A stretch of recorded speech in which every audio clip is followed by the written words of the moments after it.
What does the Bible actually mean when it talks about something being cursed? Is it some kind of ancient magic spell or a dark omen? Not exactly. In the Hebrew Bible, the Tanakh, a curse is something much deeper and more significant. It's not about misfortune or bad luck. It's about the spiritual consequences of turning away from God's design for life and holiness. Today, we're going to explore every cursed practice mentioned in the Bible, not to create fear, but to understand God's heart, His holiness, and the path to true blessing.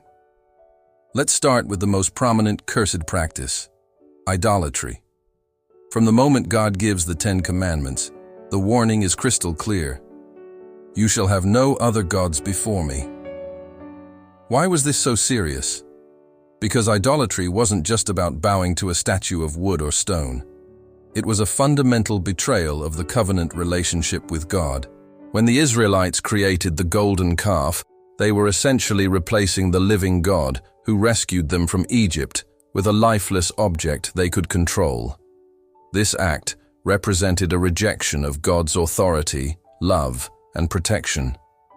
Curses associated with idolatry, found throughout Deuteronomy, Leviticus, and the prophets, were the natural outcome of this separation.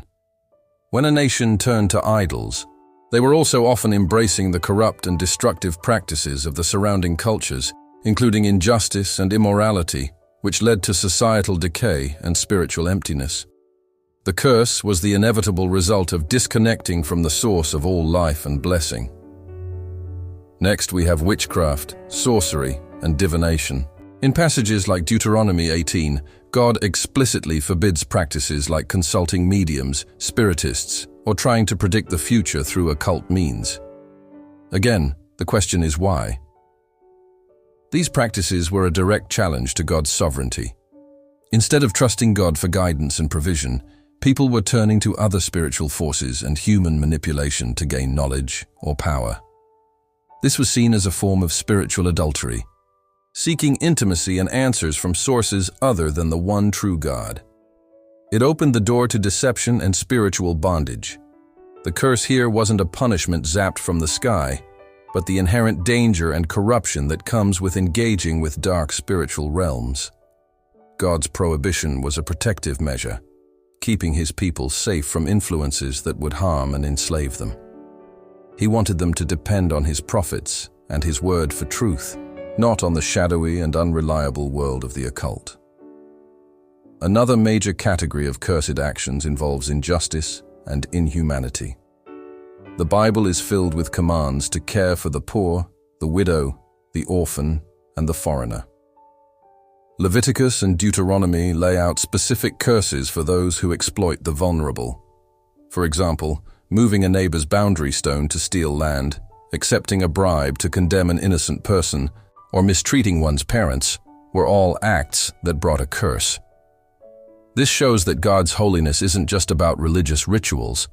It's deeply connected to social justice and how we treat one another.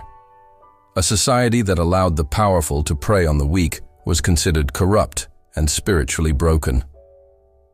The curse was the societal breakdown that followed, a loss of trust, rampant corruption, and ultimately, divine judgment. God's heart is for justice, and when His people acted unjustly, they were working against His very nature, placing themselves outside the circle of His blessing. False worship and profaning the sacred were also cursed.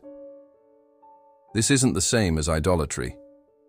It could involve worshiping the true God, but in a forbidden or disrespectful way. Think of Nadab and Abihu, the sons of Aaron, who offered unauthorized fire before the Lord and were consumed. They disobeyed God's specific instructions for worship, treating what was holy as if it were common. Similarly, bringing a blemished or lame animal for sacrifice was condemned. This was seen as giving God your leftovers, an act of contempt that showed a lack of reverence and love. The curse was the result of a heart that was merely going through the motions of religion without genuine honor for God. It teaches us that our attitude in worship matters.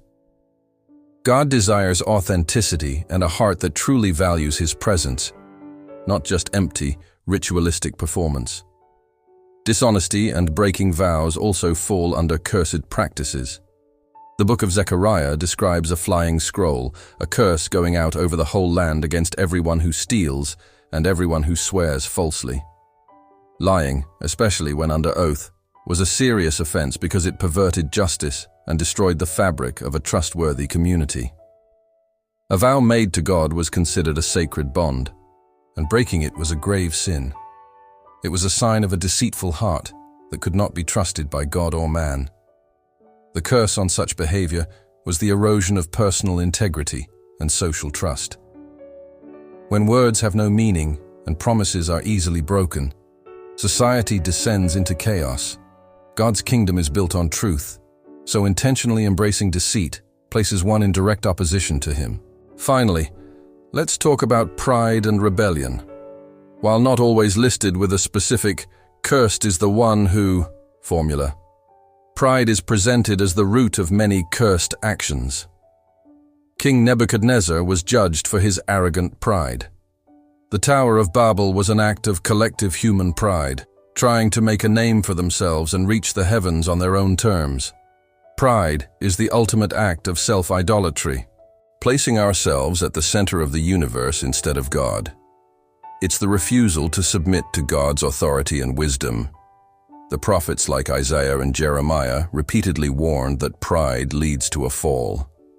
The curse associated with pride is the inevitable humiliation and isolation that comes from exalting oneself against the Creator. It cuts us off from the grace and guidance that only come through humility. So, what do all these cursed practices teach us today? They show us that God's laws aren't arbitrary rules meant to restrict our freedom. They are life-giving principles designed to protect us from spiritual corruption and lead us into a thriving relationship with Him and others. The curse is simply the natural, built-in consequence of walking a path that leads away from life, justice, and love, the very essence of God. The good news is that the Bible isn't just a book of curses, it's a book of redemption.